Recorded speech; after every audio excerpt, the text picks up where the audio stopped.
Élément déclencheur émotionnel, incident initiateur. Dès que j'ai reçu la notification sur mon téléphone, j'ai su que la tempête avait enfin atteint leur porte. Pas de bonjour, pas de bêta, juste 4 mots, froid et arrogant. L'hypothèque est due. Envoyez de l'argent.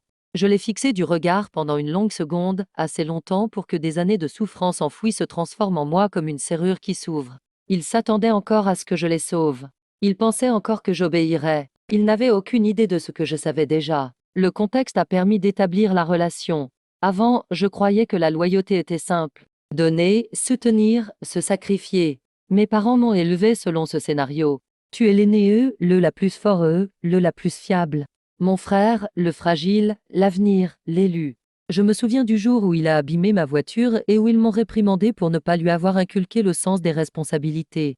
Je me souviens les avoir aidés à rembourser leurs dettes alors que je gagnais à peine de quoi subvenir à mes propres besoins. Je me souviens les avoir vus rayonner de fierté devant lui pour des réussites qu'il n'avait même pas obtenues. Par ses propres efforts, je ne me suis pas plaint.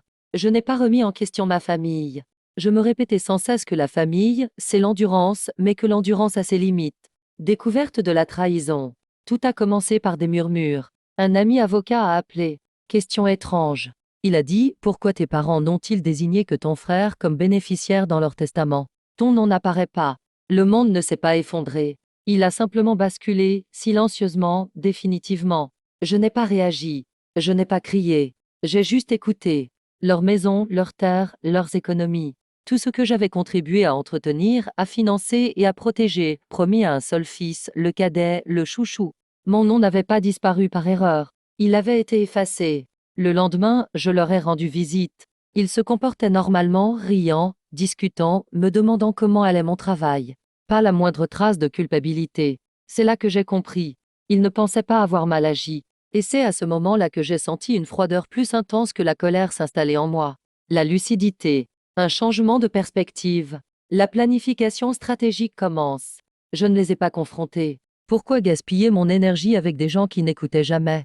Au lieu de cela, j'ai examiné les chiffres, les prêts que je remboursais depuis des années, les factures que je payais discrètement, les urgences que je gérais sans poser de questions.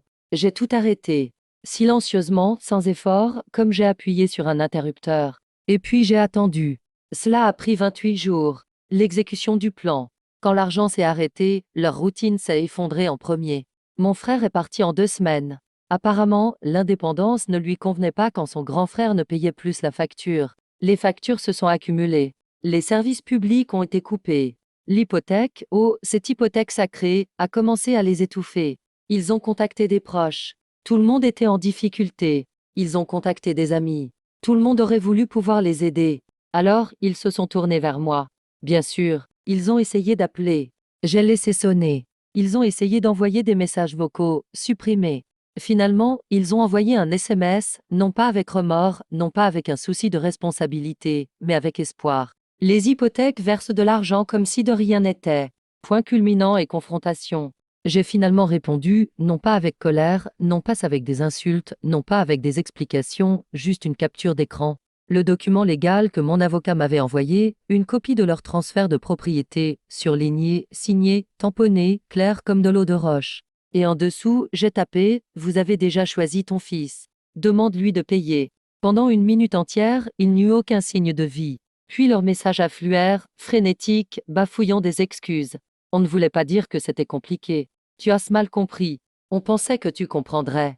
Je ne répondis pas. Le lendemain, mon frère appela. Pour la première fois de sa vie, il semblait effrayé. Ils disent que je dois couvrir la maison. Dit-il. Pourquoi tu ne m'aides pas? J'ai failli rire. Presque. Parce que, dis-je lentement, la maison est à toi. Entièrement légalement. Tu es l'héritier, le favori, celui à qui il confiait tout. Félicitations. Un silence, puis la panique. Il a compris ce qu'ils avaient fait, le poids qu'ils lui avaient imposé, ce qu'ils avaient perdu, et je l'ai laissé digérer ça. Résolution et libération émotionnelle. 2 semaines plus tard, la maison était en vente. Mes parents ont déménagé dans un appartement plus petit, enfin à leur portée. Mon frère a commencé à travailler de nuit. La réalité, semblait-il, était allergique à la prétention. Personne ne m'a remercié. Personne ne s'est excusé. Ils ont simplement cessé d'attendre quoi que ce soit, et c'était suffisant. Voyez-vous, la vengeance n'est pas toujours synonyme de feu et de chaos. Parfois, c'est le retrait discret du Zousien, l'effondrement progressif d'une structure construite sur vos épaules. Le simple fait de prendre du recul et de laisser la gravité faire le reste. Je ne les ai pas détruits. J'ai juste cessé de les protéger.